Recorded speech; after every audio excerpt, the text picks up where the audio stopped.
Today I'm doing my first brisket cook on the Z-Grill's pellet grill. I've never cooked a brisket on a pellet grill before, so I'm excited to see how this turns out. Let's go.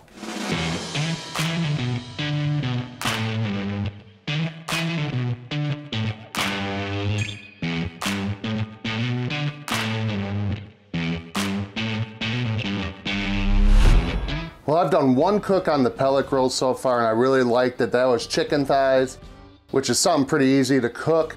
So now we really wanted to test it out by doing a brisket. If I can make a brisket on this thing and it comes out great, then I know it's gonna be a great cooker. So let's jump into it. I ran to Costco, where I get a lot of my briskets at, and I picked up this 13.5 pounder. What I really like about it is how floppy it is. That's a good indication it's gonna be a good brisket, just because it's loose and it's not tight and not tough. So let's get into it. Let's do a quick trim on here. I like cutting in this fat here because you're gonna trim that off anyway and you're not really scoring the meat or anything like that. So let's get this out of here. Once that out, let's give it a quick pat dry here. Make it a little easier to handle and manage while we're trimming it up. Start first thing, let's get any big stuff out of here. This never renders this big hunk of fat, so we're just gonna take this right out.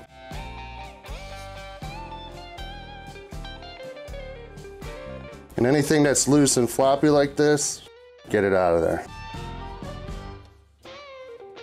I'm not gonna go crazy on the trim today since we're just doing a backyard cook here. We're not doing any kind of fancy competition, trimming or anything like that. Let's go back to this other side first here because there's a lot. Get this big flap out of here.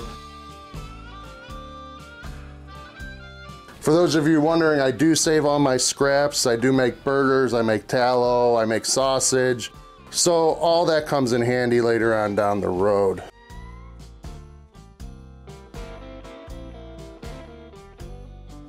Now, there's a lot of real hard fat right here. This is gonna come off. But you can see that there's great internal marbling here, so again, picking out that floppy brisket really helps. And we're just gonna trim this down some so we don't have too much fat on here. Trim this up until we see some meat across here.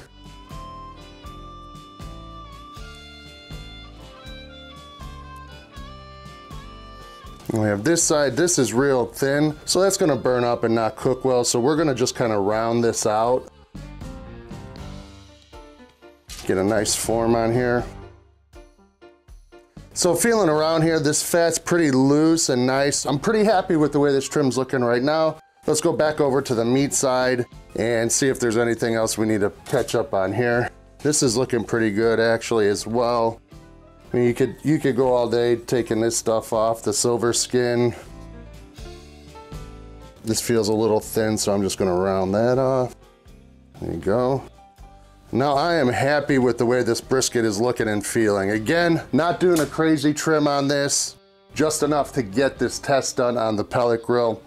You can see, look how floppy this brisket is. It bends almost completely in half.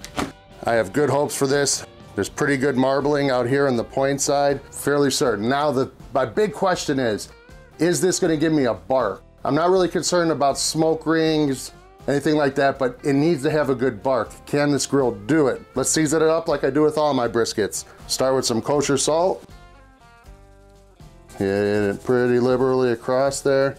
As you all know, briskets are big hunks of meat and they could take a lot of seasoning, so don't go cheap on it. Next, we're gonna hit it with some pork Mafia number 16 mesh black pepper. This stuff is amazing. And good pepper and a lot of pepper is really gonna help set up that bark for you.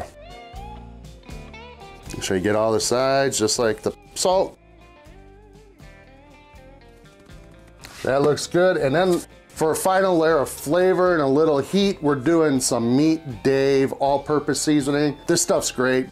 More pepper, has some crushed red pepper in there and other seasonings as well. So this goes great on briskets. Okay, we've got the meat side done. Let's flip it over do the fat side. We're just gonna do the exact same thing. Hit it with some salt. More of that pork Mafia black pepper. Again, make sure you get all the sides. One of the rules I learned early on with barbecue is you want to season every side you're going to eat. If you're going to eat every side of it, season every side of it. And a final touch with the meat Dave. Brisket is seasoned up. This thing's looking beautiful, smelling great from these seasonings. Very excited to get this experiment underway. So we're gonna let this seasoning set up here while we get that smoker fired up. So let's go over to the smoker and fire it up. We got the smoker fired up. I started it at 240 degrees. Now typically I smoke at about 275 degrees, but with this pellet smoker, I'm gonna go lower than I normally do just because I don't know how it's gonna react yet. We're using the Z-Grill's cherry pellets that they sent to me along with this grill, and we're gonna rock those today. Temps to stabilize, looks like we're reading around that 237, 240 range, so it's time to get this brisket on. Now here's one thing, I know it's an age-old debate and everybody butts heads over it. I'm an always fat side up guy when I smoke my briskets. I think on the pellet grills they say you should do fat side down to help protect because the heating element and the heat's coming from the bottom, but I'm gonna rock this fat side up just because that's what I always do. Let me know in the comments if this is a mistake and if this is gonna lead to me messing things up. Let's get this brisket on the grill. I use aluminum foil on the heat deflector plate here, just so it's easier to clean up in the end. This beauty. Take one of these meat probes, stick it right in the center here, and that's it. Closed her up. Now it's time to let her run and see how it comes out. I am not gonna open this for at least 3 hours before I come check on it again. I wanna try to keep as much smoke and as much heat on this as possible to try to develop the best bark possible. We'll be back when it's time to take our first look at my first pellet grill brisket ever. Be back.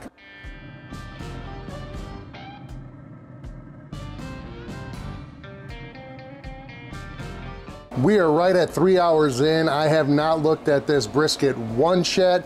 It's cruising along. I'm seeing internal temperatures of about 127 and 132 in the flat and the point, which is perfect. Let's go take a look, see how this bark is setting up, see what the color looks like, and see if there's anything we need to do. Let's go open it up.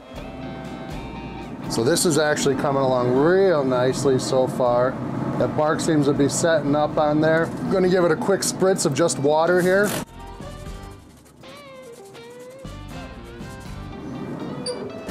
That's it. 3 hours in, one spritz, looking good. That bark's starting to form up nice. I'm really interested to see how this color continues to develop throughout this cook. We're gonna let this run a few more hours and then to make a decision on how we're gonna proceed with this. I'm thinking we're going to do a foil bolt method on here. I normally wrap in butcher paper, but again, I'm trying to keep developing that bark. I really wanna see the best bark I can make out of this grill. So I think that's gonna be the foil bolt method. I'm gonna let this keep running and we're gonna check in occasionally just to see where we are. And we'll be back when it's time to wrap. Let's go.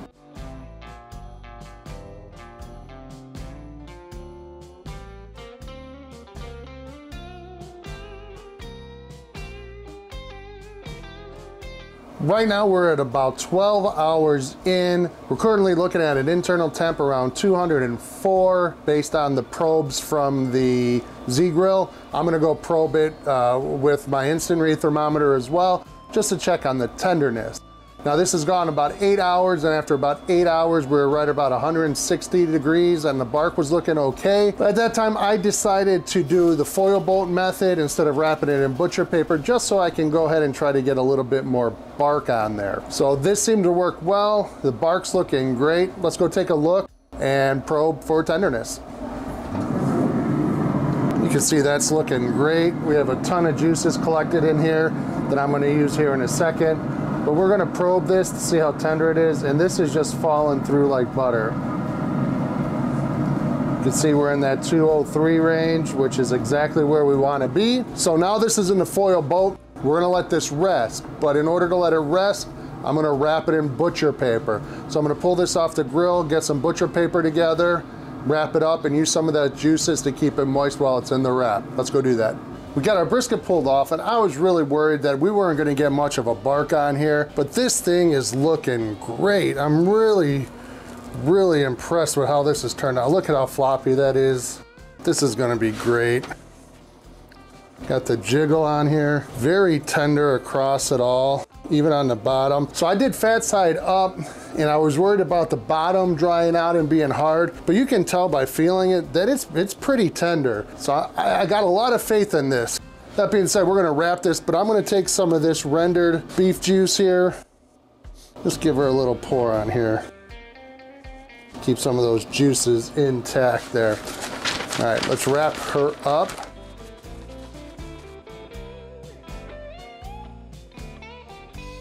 Not the prettiest job in the world, but it works, get the job done. All right, this is going into a cooler. We're gonna wrap it in a towel and throw it in here. Swaddle our baby up, get it in the cooler. And we're gonna let this rest a couple hours. We're gonna let that internal temperature get down to at least 170, 160 before we slice it. So we'll be back in a couple hours when it's time to slice and taste. This has been resting in the cooler for about 2 hours in the house. I just checked it real quick. We're at about a 160 internal temperature, 165, depending where I probe.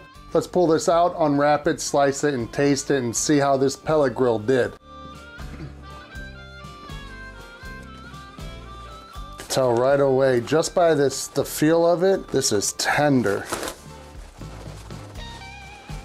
Man, this looks great. Take a look and see how this fat is squishy on the top. That's why I like having the fat cap on top, especially when we're about to slice it.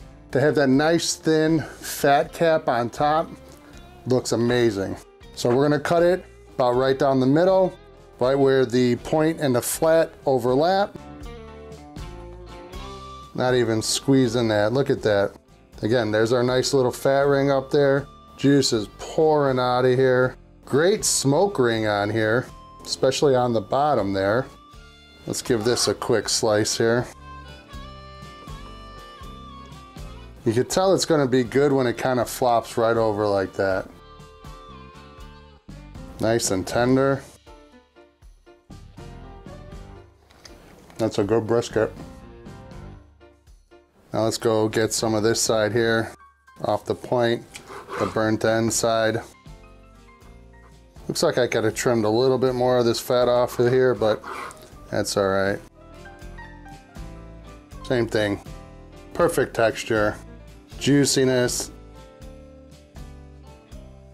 One of these burnt ends to try here. Definitely tastes great. Only thing I would have done different for next time, I left a little bit too much fat on here. I thought I was down to about a 1/4 inch, but this clearly is about an inch. If you guys have strategies or methods on how you guys render your fat down perfectly on the pellet grill, let me know. Hit me up in the comments there. Maybe I should have trimmed it more, or maybe I should have went fat side down. Would those have helped? Let me know. That being said, this was my first brisket ever on a pellet grill, and I gotta say I'm extremely happy with it. There is a little bit of tweaking to do, and that's called the learning curve. Once I get this figured out, I'm pretty sure we'll be able to knock these out of the park at any time. If you like what I did here, please give me a thumbs up, hit that subscribe button, check me out on social media, and we'll talk to y'all later. Thanks for checking out the video, everybody. Peace.